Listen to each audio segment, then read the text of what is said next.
coming back to life. Holy cow.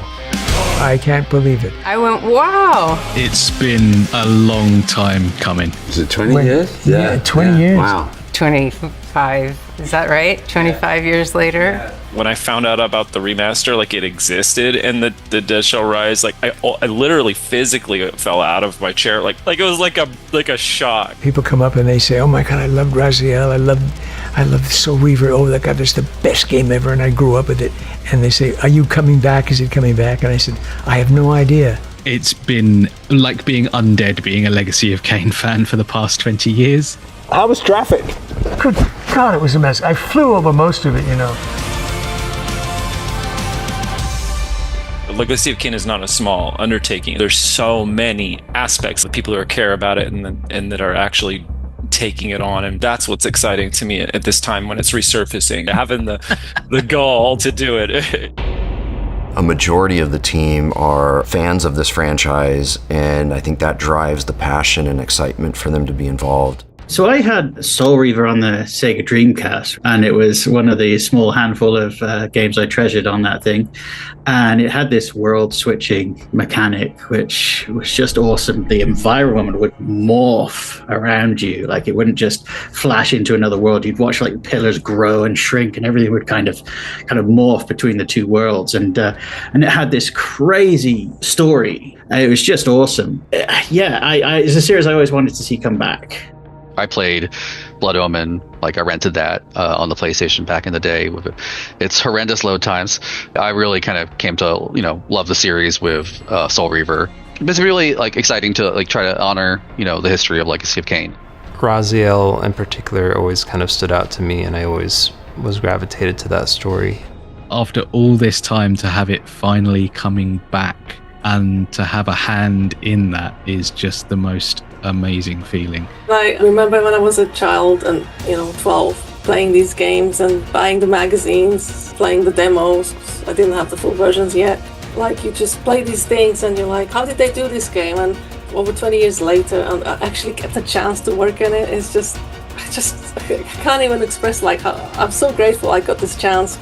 It's a huge honor to be able to to be trusted into these games and come from the fan side into the dark side of the game dev, and just knowing every nook and cranny. As my parents were complaining I was playing these games too much, like it came in handy. It came 20 years later, but it still came in handy. It's really surreal as a fan of the franchise since roughly about the year 2000. So for the last 25, almost 26 years, never in a million years would I have thought that I would be a part of Raziel and Kain's legacy. I'm James Rhodes, the vice president and co-founder at BitBot. BitBot is kind of a new media company. We do video games, film, merchandise, graphic novels, comics, primarily of things that we're just passionate about. When we first got involved with the graphic novel and we knew we were going to do a Kickstarter, we knew there was a fan base, but we didn't know how active because it had been so many years since something had really happened. And Crystal Dynamics had sent out a survey and had shared with us that like 100,000 people responded. But we didn't know, are people gonna show up when a product is released? And that first day when we launched the Kickstarter, the fan reaction was overwhelming. The Ascendance video game is our take on expanding the world of Legacy of Kain, which will be a kind of retro side-scroller experience, expanding these characters in ways that people haven't seen before. The storytelling and cinematics were just, for their time, they were really high-end. Even the original Blood Omen, I wanted to approach it differently than it had been done before as a retro side-scroller. It's neat because it's a different type of medium that fans haven't seen, much like the game itself. This game is modern retro, but the cinematics are anime, and so we're taking the franchise into new places and letting people experience it in a different way, and I think the final result speaks for itself. It's super cool. Yeah, it was definitely just sort of like taking the characters and this very rich and very cared for world and incorporating it into this 2D setting, into this art style that has been pre-established, and finding a nice sort of compromise that pays respect to the original source material. we saw an opportunity to partner up with Sam Bedos at Freak Zone Games, who's known for these kind of modern retro games. So the big theme here is flight, Ascendance. I think the biggest kind of revelation of this is that we're actually getting to play as Raziel with wings. Something new that the games had never explored before was letting players take Vampire Raziel and actually play with him and fly. His gaining of his wings is one of the most pivotal moments of Soul Reaver as a story and of Legacy of Kain as a whole, in that entire universe. We've never played as Raziel flying, and I just remember thinking, how can we make flight work with a platformer in a way that feels powerful and epic, but also doesn't feel completely overpowered? And so we have these very interesting kind of flight mechanics with the lore meter that controls your vampire abilities.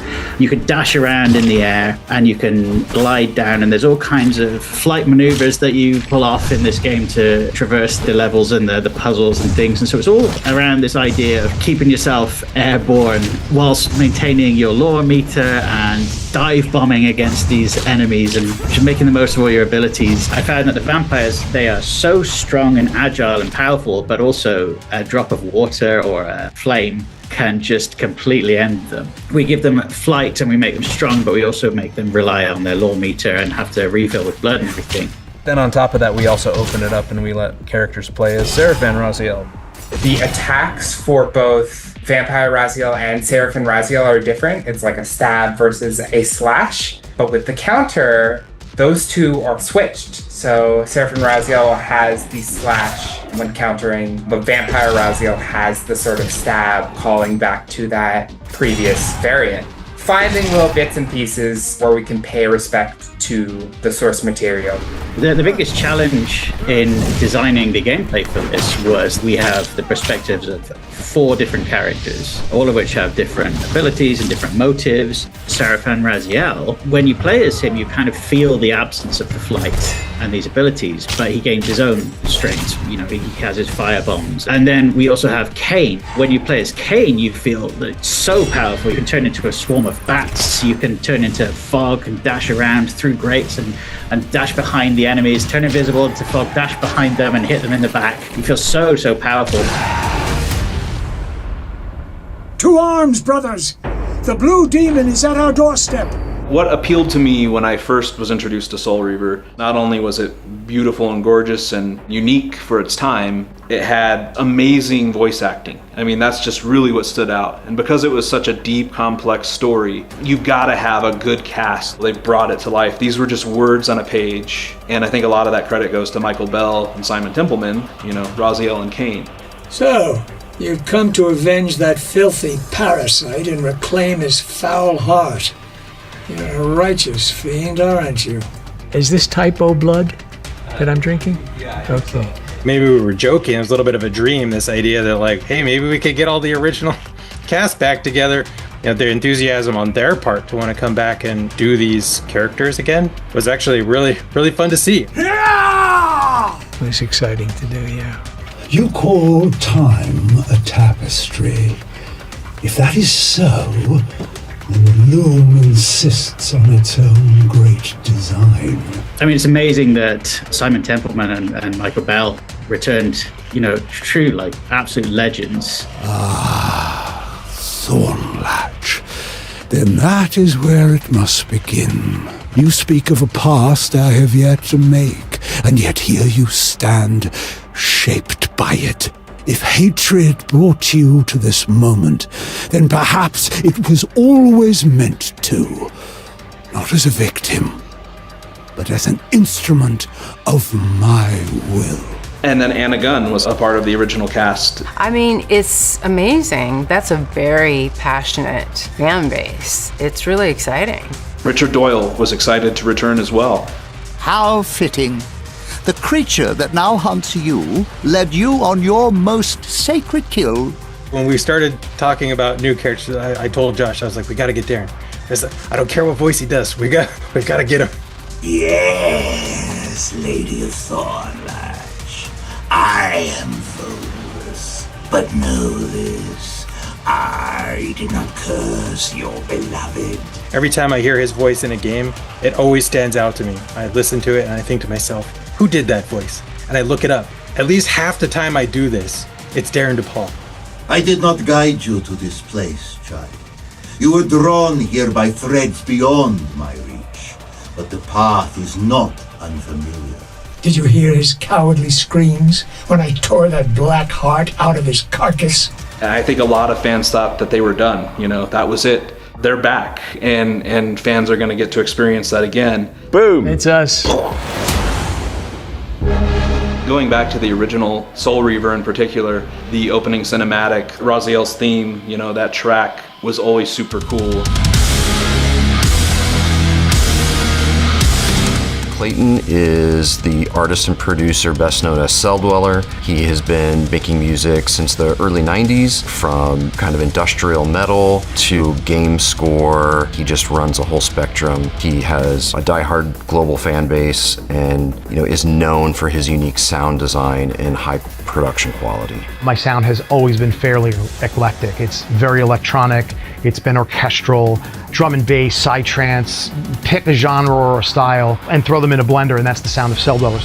He's doing original score, covering a song from the original game, and bringing that to life in a whole new way with modern production and his unique touch.